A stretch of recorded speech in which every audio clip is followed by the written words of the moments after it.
स्वाध्यायः परमः। Doctor Baba Saheb Ambedkar open university. નમસ્કાર વિદ્યાર્થી મિત્રો, doctor Baba Saheb Ambedkar open university ચૈતન્ય સ્ટુડિયોમાંથી હું યોગેન્દ્ર પારેખ ગુજરાતી વિભાગના ઉપક્રમે આજે MA પાર્ટ 1 અનુસ્નાતક કક્ષાએ ગુજરાતી વિષય સાથે અભ્યાસ કરી રહેલા વિદ્યાર્થીઓ માટે ઉમાશંકર જોશીની સાહિત્ય સેવા કે ઉમાશંકર જોશીનું સાહિત્ય સર્જન એ વિષય પર વાત કરીશું। અગાઉ આપણે આ પેપર સંદર્ભે ઉમાશંકર જોશીનું જીવન ઘડતર એમ વ્યાખ્યાન સાંભળ્યું હશે। આજે ઉમાશંકર જોશીના સાહિત્ય સર્જનની થોડી વાતો કરીશું। આ વ્યાખ્યાનમાં તેમના સમગ્ર સાહિત્ય સર્જનને લાઘવથી વણી લેવાનો મારો ઉપક્રમ છે। આપણે જાણીએ છીએ તેમ 1911માં જન્મેલા અને 1988માં જેમણે દેહત્યાગ કર્યો એવા કવિ ઉમાશંકર જોશી 20મી સદીના મૂર્ધન્ય સારસ્વત છે। તેમની પ્રથમ ઓળખ કવિ તરીકેની છે। પદ્યમાં અને ગદ્યમાં તેમનું સાહિત્ય સર્જન સફળતાપૂર્વક છાપ છોડે છે। 20મી સદીની સાહિત્ય યાત્રામાં ગુજરાતી ભાષામાં, ગુજરાતી સાહિત્યમાં કહો કે ગુજરાતી સાહિત્યના ઇતિહાસમાં ઉમાશંકર જોશીનું નામ ખૂબ આદરપૂર્વક પ્રથમ પંક્તિના સર્જક તરીકે લેવાય છે। ગુજરાતી સાહિત્યમાં આજ સુધીમાં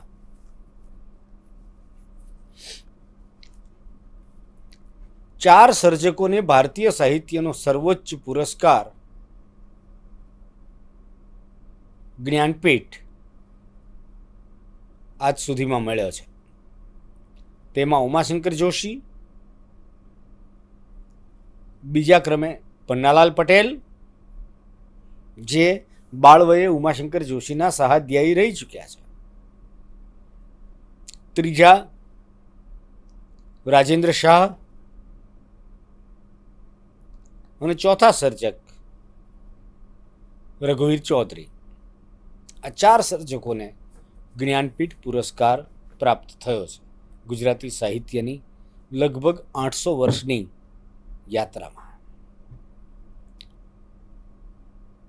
આપણે આજે વાત કરી રહ્યા છીએ ત્યારે 2021માં આજે આ ચાર સર્જકો પૈકી આપણી વચ્ચે જ્ઞાનપીઠ પુરસ્કૃત સર્જક રઘુવીર ચૌધરી હયાત છે, જે આપણી ભાષાનું ગૌરવ છે, સદભાગ્ય છે।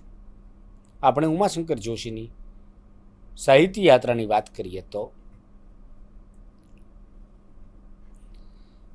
આપણે અગાઉ જાણ્યું હતું તેમ 20 વર્ષની વયે તેમણે વિશ્વ શાંતિ ખંડકાવ્યનું સર્જન કર્યું। સૌપ્રથમ કવિતા ક્ષેત્રે તેમના પ્રદાનની વિગતો જોઈએ તો 1931માં વિશ્વ શાંતિનું પ્રાગટ્ય થયું। 1934માં ગંગોત્રી કાવ્ય સંગ્રહ ઉમાશંકર જોશી પોતે વિદ્યાર્થી હતા ત્યારે કોલેજ કક્ષાએ અભ્યાસક્રમમાં હતો। 1939માં પ્રગટ થયો નિશિત કાવ્ય સંગ્રહ, જે નિશિત નિમિત્તે 1968માં તેમને જ્ઞાનપીઠ પુરસ્કાર મળ્યો છે। પ્રાચીના 1944માં પ્રગટ થાય છે, આતિથ્ય 46માં પ્રગટ થાય છે, વસંત વર્ષા 1954માં પ્રગટ થાય છે, મહાપ્રસ્થાન 1965માં, અભિજ્ઞા 67માં, ધારાવસ્ત્ર 81માં, સપ્તપદી 1981માં અને સમગ્ર કવિતા પણ તેમની જે પ્રગટ થઈ તેમાં તમામ સંગ્રહો સમાવિષ્ટ છે। એ સમગ્ર કવિતા ઉમાશંકર જોશી વિશે ઘણાએ અભ્યાસ કર્યો છે. સમગ્ર કવિતાના કવિ એક પ્રોફાઇલ એમ આપણા જાણીતા વિવેચક સુમન શાહે અભ્યાસ આપ્યો છે.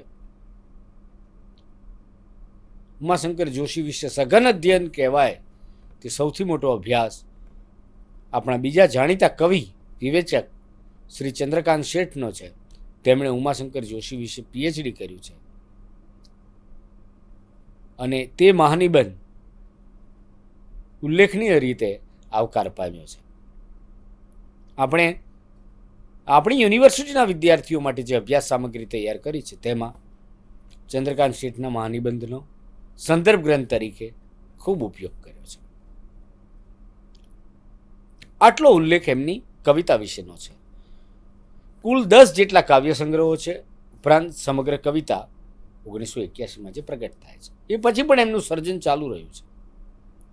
તેમની સમગ્ર સર્જનની આપણે વાત કરીએ, આબુ ગયા અને એમને મંગલ શબ્દ પ્રાપ્ત થયો તો તેમની પ્રથમ કવિતાની પ્રથમ પંક્તિ છે, ત્યાં દૂરથી મંગલ શબ્દ આવતો,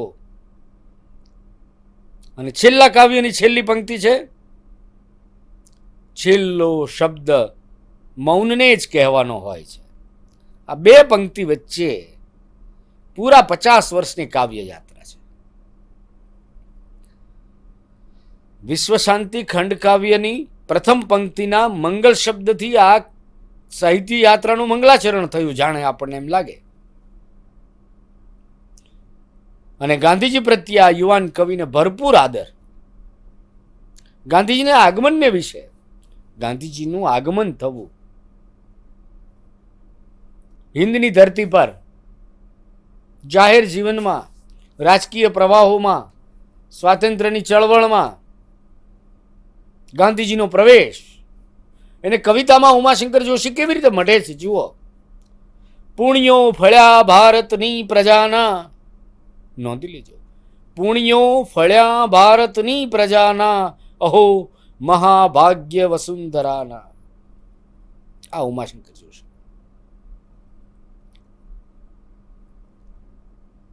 યુવાન વયે પણ તેમની વૈશ્વિક ચેતના,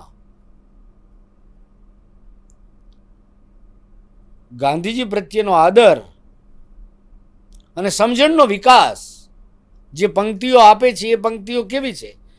વિશાળે જગ વિસ્તારે નથી એક જ માનવી, વિશાળે જગ વિસ્તારે નથી એક જ માનવી, પશુ છે, પંખી છે, પુષ્પો વનોની છે વનસ્પતિ.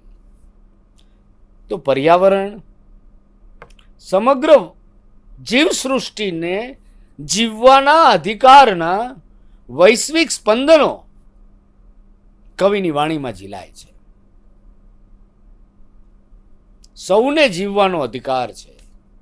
આજે આપણે એવા સમયમાં જીવીએ છીએ કે જ્યારે મનુષ્ય આ સમગ્ર સૃષ્ટિ પર એ રીતે પોતાનો એકાધિકાર અને આધિપત્ય જમાવીને બેઠો છે કે જાણે બીજા કોઈ પ્રાણીને માટે કશું છે જ નહીં.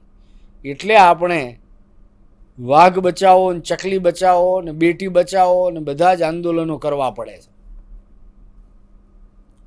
પ્રકૃતિની પડી નથી. સાધારણ સંસ્કાર પણ અભાવ હોવાના કારણે સ્વચ્છતા વિશેનું અભિયાન ચલાવવું પડે. ઉમાશંકર એ વખતે કહે છે, વિશાળે જગ વિસ્તારે નથી એક જ માનવી, પશુ છે, પંખી છે, પુષ્પો વનોની છે વનસ્પતિ. એક સમજ કવિની ચેતનામાં. આજે આપણે એનો બહુ બધો વિચાર વિસ્તાર કરીએ, પણ જળ, જમીન અને જંગલ ઉપર આપણે આપણા વિકાસનું વિરાટ ચક્ર ફેરવી દઈએ. આપણને સહેજ પણ છોછ નથી કે આપણે કુદરતી સંસાધનોને નીચોવી લીધા છે આપણી સુખ સુવિધા માટે થઈને. ગંગોત્રી સંગ્રહમાં પણ આ કવિ જે કહે છે એમાં એમની સામાજિક પ્રતિબદ્ધતા, જાગૃત નાગરિક હોવાની સમજ, સ્વતંત્રતા વિશેની સમજ શું કહે છે? હું ગુલામ, પ્રશ્ન, હું ગુલામ સૃષ્ટિ ભાગનું અમૂલ ફૂલ માનવી ગુલામ, આ ભાવ વ્યક્ત થાય છે. કારણ કે તેમના સમયમાં, તેમની યુવા ચેતનામાં રાષ્ટ્રપ્રેમ, આઝાદી આંદોલનની ભૂમિકા અને ગાંધી સંસ્કારનું રસાયણ એમની પાસે જે સર્જન કરાવે છે, એમાં સૌંદર્યનિષ્ઠ કવિતાની સાથે સાથે નાગરિક પ્રતિબદ્ધતા અને સામાજિક પ્રતિબદ્ધતાના પણ આપણને જુદા જુદા પ્રમાણો આ કાવ્યોમાં મળે છે. પીડિતો, શોષિતોની વ્યથા આ કવિની વાણીમાં આપણને અનેક જગ્યાએ વિધક્તાથી વ્યક્ત થયેલી જોવા મળે છે.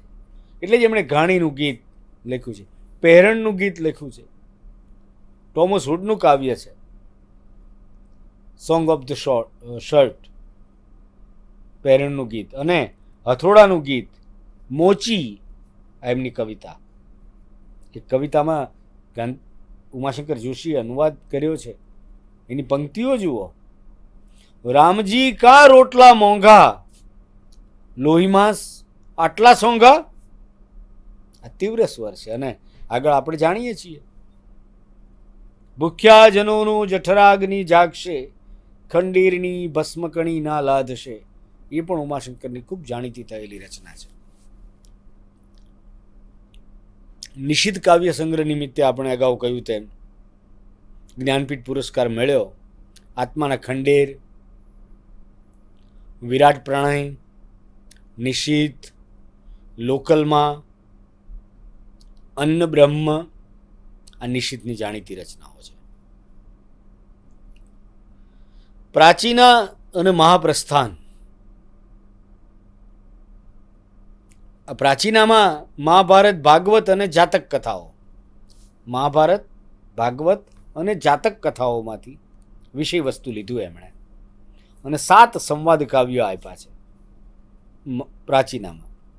કૃષ્ણ, કર્ણ, કૃષ્ણ, 19મા દિવસનું પ્રભાત, ગાંધારી, આ બધા મહાભારતમાંથી લીધેલા કાવ્યો વિષય વસ્તુઓ છે. કર્ણ કૃષ્ણ, 19મા દિવસનું પ્રભાત. કેમ 19મા દિવસનું? કારણ કે 18 દિવસ યુદ્ધ ચાલેલું, તો 19મા દિવસનું સવાર કેવી હોય એના વિશે. 18 દિવસમાં કેટલું બદલાઈ ગયું એ વિષય વસ્તુને કેવી રીતે માવજત આપી છે કવિએ, ઉમાશંકર જોશીએ. એના માટે તો આપણે પ્રાચીનામાં જઈને 19મા દિવસનું પ્રભાત કાવ્ય જ વાંચવું જોઈએ. એટલા માટે એમની સમગ્ર કવિતા વાંચવી જોઈએ. ગાંધારી, એ પછી રતિમદન તથા કુબ્જા, આ ભાગવતમાંથી પસંદ કરેલા વિષયો છે. એટલે પૌરાણિક ભવ્યતા અને ગૌરવ અને એ સાથે સંકળાયેલું કવિનું ચિંતન આપણને પ્રાચીનામાં મળે છે. મહાપ્રસ્થાનમાં પણ 7 રચના છે, જેમાં મહાપ્રસ્થાન યુધિષ્ઠિર, અર્જુન ઉર્વશી મહાભારતમાંથી લેવામાં આવ્યું છે. મંથરા અને ભરત રામાયણમાંથી, અને નિમંત્રણ એ કાવ્ય જે છે નિમંત્રણ એ બુદ્ધના જીવનમાંથી છે. આતિથ્ય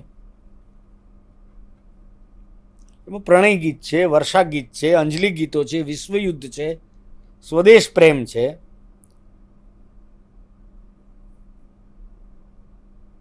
રડોનો મુજ મૃત્યુને કવિતા પણ જાણીતી છે, ગાંધીજી વિશે લખાયેલી. અભિજ્ઞા કાવ્ય સંગ્રહ, ધારાવસ્ત્ર, સપ્તપદી. સપ્તપદી એમનો છેલ્લો કાવ્ય સંગ્રહ છે. નાટક. કવિતા ક્ષેત્રે ઉમાશંકર જોશીના પ્રદાનની આટલી અછડતી વિગતો પછી આપણે જોઈએ કે નાટક 1932માં જેલવાસ દરમિયાન જેલમાં જવાનું થયું આઝાદી આંદોલનમાં, એટલે એમણે સાપના ભારા એકાંકીઓ લખ્યા, જે સાપના ભારા નામના સંગ્રહમાં બધા સમાવિષ્ટ છે. આ એકાંકીઓમાંથી દુર્ગા, ગાજરની પીપુડી, વિરાટ જનતા, આ 3 જુદા જુદા જે એકાંકીઓ છે એમાં નગર જીવનનું આલેખન છે. ઉત્તર ગુજરાતના ગ્રામ જીવનનું પણ વાસ્તવિક નિરૂપણ આપણને એમના એકાંકીઓમાં જોવા મળે છે. 1951માં એમનો બીજો એકાંકી સંગ્રહ પ્રગટ થયો. એનું નામ છે શહીદ. વિદાય, પારખું, માણેક ચોક, શહીદ આ બધા એકાંકીઓ પણ માણવા જેવા છે. ટૂંકી વાર્તા ક્ષેત્રે કવિ ઉમાશંકર જોશી, એકાંકીકાર ઉમાશંકર જોશી વાર્તા ક્ષેત્રે પણ નોંધપાત્ર કહી શકાય એવું પ્રદાન કરે છે. એમનો પ્રથમ સંગ્રહ શ્રાવણી મેળો 37માં પ્રગટ થાય છે. વિસામો 1959માં પ્રગટ થાય છે. આમ જુદા જુદા સમયે પ્રગટ થયેલા તેમના સંગ્રહોમાં શ્રાવણી મેળો, 3 અર્ધું 2 અને બીજી વાતો, અંતરાય અને વિસામો, પછી એમણે આ સંગ્રહો પૈકી 3 અર્ધું 2 અને અંતરાયની અમુક વાર્તાઓ રદ કરી અને બધી મળીને આજની તારીખે તેમની શ્રાવણી મેળો અને વિસામોની કુલ 37 જેટલી વાર્તાઓ જાણીતી બની છે અને 2 સંગ્રહમાં સમાવિષ્ટ છે. ઉમાશંકર જોશીની વાર્તાઓનું સંપાદન પણ થયું છે અને હમણાં તાજેતરમાં જ આપણા વિવેચક શરીફાબેન વીજળીવાળાએ ઉમાશંકરનો વાર્તાલોક એમ કરીને પણ તેમની વાર્તાઓ વિશે પોતાનો અભ્યાસ રજૂ કર્યો છે. ગુજરીની ગોદડી, છેલ્લું છાણું, અમુચમુ, મારી ચંપાનો વર, શ્રાવણી મેળો આ બધી વાર્તાઓ તેમની જાણીતી વાર્તાઓ બની છે. ગુજરાતી વાર્તા સાહિત્યમાં આ વાર્તાઓનું વિશેષ સ્થાન છે. તેમણે વાસુકી ઉપનામથી વાર્તા સર્જન કર્યું છે. ઉમાશંકર જોશીનું વાર્તા લેખક તરીકે તખલ્લુસ વાસુકી છે. નિબંધકાર ઉમાશંકર જોશી. ઉમાશંકર જોશીએ નિબંધના સાહિત્ય સ્વરૂપને સમજાવતી વખતે કહ્યું છે કે નિબંધ લખવો એ સહેલી વાત નથી. એમણે 1951માં પ્રગટ થાય છે એમનો નિબંધ સંગ્રહ ગોષ્ઠી, 59માં ઉઘાડી બારી નિબંધ સંગ્રહ, 78માં શિવ સંકલ્પ. સંસ્કૃતિ સામયિકના મુખપૃષ્ઠ પર કાયમ કંઈક લખતા એ લખાણનો જે સંગ્રહ પ્રગટ થયો છે. આમ એમના જાણીતા 3 સંગ્રહો છે ગોષ્ઠી, ઉઘાડી બારી, શિવ સંકલ્પ. માનવ સ્વભાવનું નિરીક્ષણ છે, એમનું કેળવણી ચિંતન પણ છે. જુદા જુદા અનેક વિષયોને એમણે ન્યાય આપ્યો છે. સમકાલીન સામાજિક જીવન પ્રવાહો, સાહિત્યિક પ્રવાહો બધાથી પરિચિત અભ્યાસી એવા ઉમાશંકર જોશી વિષયનો છોછ રાખ્યા વગર લોકોને આનંદ પણ આવે ને ઉપયોગી થાય એવા અનેકવિધ વસ્તુઓ પર નિબંધો આપે છે. પ્રવાસ નિબંધ. ચીનમાં 54 દિવસ આ એમનો પ્રવાસ નિબંધનું પુસ્તક છે. 1954માં પ્રગટ થયું. ઈશાન ભારતમાં અને આંદામાનમાં ટવક્યા મોર. તેઓ ત્યાં પ્રવાસે ગયા હતા ત્યારે ઈશાન ભારત અને આંદામાનની વાતો કરી છે. યુરોપ યાત્રા વિશેનું પુસ્તક 1985માં આપ્યું. 1984માં યાત્રી નામનું એક પ્રવાસ પુસ્તક પણ તેમણે આપ્યું છે. જે તે સ્થળ પ્રદેશની વાતો તેમણે એક અભ્યાસી દ્રષ્ટિથી આસ્વાદ્ય રીતે આલેખી છે અને એ રીતે તેમનું પ્રવાસ સાહિત્ય ખૂબ ઉમદા રીતે આપણી સમક્ષ આવે છે. તેમણે ચરિત્ર સાહિત્ય પણ આપ્યું છે. 1969માં એટલે ગાંધી શતાબ્દીના વર્ષ પછી ગાંધી કથા નામનું પુસ્તક પણ આપ્યું છે.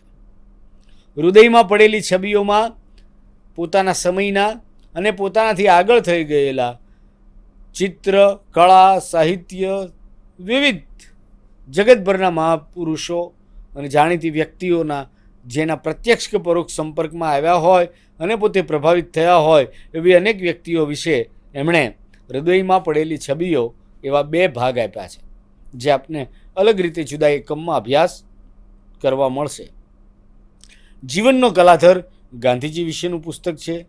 31માં ડોકીઓ અને થોડુંક અંગત એમના ચરિત્ર સાહિત્યના બીજા પણ 2 પુસ્તકો છે. થોડુંક અંગત એ આત્મકથનાત્મક છે જે એમના અવસાન પછી પ્રગટ થયું છે.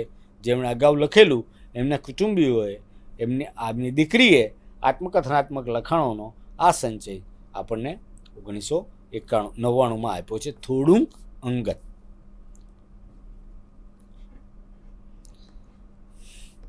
થોડુંક અંગત 1999 એમના દીકરી સ્વાતિ જોશીએ આ પુસ્તક પ્રગટ કર્યું છે. એમના સંપાદનો પણ ઘણા છે. કુલ 53 જેટલા સંપાદનો કર્યા છે. ગુજરાતી સાહિત્ય પરિષદમાં તેઓ પ્રમુખ રહી ચૂકેલા. સાહિત્ય પરિષદના ઉપક્રમે ઇતિહાસનું જે કામ થયું એમાં તો સંપાદકીય ભૂમિકા એમની અગ્રણી તરીકે હતી. એ સિવાયના અનેકવિધ વિદ્યાલક્ષી ઉપક્રમોના સંપાદનો એમણે કર્યા છે. અખાના છપ્પા, મારા સોનેટ, સ્વપ્ન પ્રયાણ હરિશ્ચંદ્ર ભટ્ટની કવિતા, અખે ગીતા, કલાપીના કાવ્યો, નિશિત પુરસ્કાર ગ્રંથમાળા અંતર્ગત 21 અનુદિત કાવ્ય ગ્રંથો, ગાંધી કાવ્ય સંગ્રહ, અન્ય સાથે બીજા એક સંપાદક સાથે મળીને ગાંધી કાવ્ય સંગ્રહ પણ એમણે સંપાદન પ્રગટ કર્યું છે. સાહિત્ય વિચાર, આનંદ શંકર ધ્રુવકૃત કાવ્ય તત્વ વિચાર, મેઘાણી ગ્રંથ 1-2, મળિયાનું મનોરાજ્ય, ગુજરાતી સાહિત્યનો ઇતિહાસના 4 ભાગ, પ્રતિભા અને પ્રતિભાવ, સર્જકની આંતરકથા, આ બધા ગ્રંથો એમની પાસેથી આપણને મળે છે. પત્રકારત્વ પણ એમણે ખેડ્યું છે. નવજીવનના પ્રકાશનની જવાબદારી શરૂઆતમાં એમણે સંભાળી. ત્યારબાદ સંસ્કૃતિ 1947થી વર્ષો સુધી એમણે સંસ્કૃતિ ચલાવ્યું અને પછી 1980 પછી સંસ્કૃતિ 3 દાયકાની સફર પછી બંધ થયું. વિવેચનના એમની પાસેથી ઘણા પુસ્તકો મળે છે. શ્રી અને સૌરભ, પ્રતિશબ્દ, અભિરુચિ, શૈલી અને સ્વરૂપ, નિરીક્ષા, અખો એક અધ્યયન, કલા એક જીવનમૂલ્ય, વિવેચન કલા કે શાસ્ત્ર એમના જાણીતા લેખો છે. મહાભારતમાં માનવતા પણ એમનો લેખ જાણીતો છે. અખો એક અધ્યયન એમનો પીએચડીનું શોધ નિબંધ છે. એમની વિવેચક દ્રષ્ટિ, આસ્વાદ્ય અભિગમથી કામ કરે છે. તેઓ માત્ર મર્યાદાઓ ચિંતતા વિવેચક નથી. તેમણે અભ્યાસુ દ્રષ્ટિથી કવિતા ક્ષેત્રે સામાજિક ચેતના પ્રગટ કરતી વિવેચન, આસ્વાદ્ય અવબોધ કરાવતી એમની ભાષા, એક વૈશ્વિક ચેતના અને ગુજરાતીપણાનો સમન્વય, સકારાત્મક દ્રષ્ટિકોણ, આવકારની ભૂમિકા, જેમ કે બારી બહાર કાવ્ય સંગ્રહની પ્રસ્તાવના, પ્રહલાદ પારેખના બારી બહાર કાવ્ય સંગ્રહની પ્રસ્તાવના તેમણે આપી અને એ પ્રસ્તાવના ખૂબ જાણીતી બની. એ એમનો અભિગમ હતો. ઉમાશંકર જોશીની વિવેચનાનો. વિવેચક ઉમાશંકર જોશી એક બહુ મોટું વ્યાખ્યાનનો પટ રોકી લે એટલો મોટો વિષય છે, પરંતુ આપણે અત્યારે આટલી વાત જે કરી એ સર્જક ઉમાશંકર જોશીની સાહિત્ય યાત્રામાં સર્જક તરીકે કવિતા, વાર્તા, નવલકથા પણ એમણે એક આપી છે, પારકા જેણા.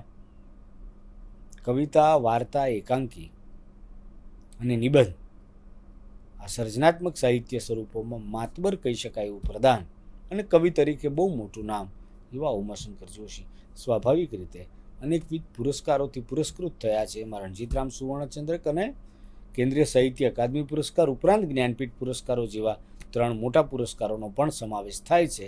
અને ભારતની, ગુજરાતની તેમજ દેશની મોટી સાહિત્ય સંસ્થાઓ અને કેળવણી ધામોના કુલપતિ તરીકે તેઓ રહી ચૂક્યા છે. એકંદરે ઉમાશંકર જોશીની સાહિત્ય યાત્રા એ સાર્થક જીવન યાત્રાનું ઉત્તમ ઉદાહરણ છે. તેમણે જે સાહિત્ય સ્વરૂપોમાં અને વિવેચનમાં કામ કર્યું છે તે ભાવિ પેઢીને માટે ખૂબ જ પથદર્શક રહ્યું છે અને એમની પછી આવનારા સર્જક વિવેચકોએ તેમના પંથે પ્રયાણ કર્યો છે.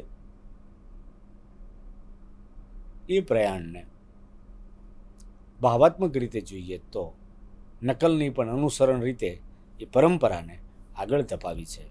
આમ ઉમાશંકર જોશી ગુજરાતી સાહિત્યમાં ખૂબ આદરપૂર્વક લેવાતું મૂર્ધન્ય નામ છે. સર્જન અને વિવેચન ક્ષેત્રે એમણે જે કામ કર્યું છે તે દરેક સ્વરૂપમાં, દરેક પ્રકારમાં અન્યને માટે ખૂબ જ માર્ગદર્શક નીવડે તેટલું અને ગુજરાતી સાહિત્યમાં કાયમ માટે ટકી રહે એવું નોંધપાત્ર કામ છે.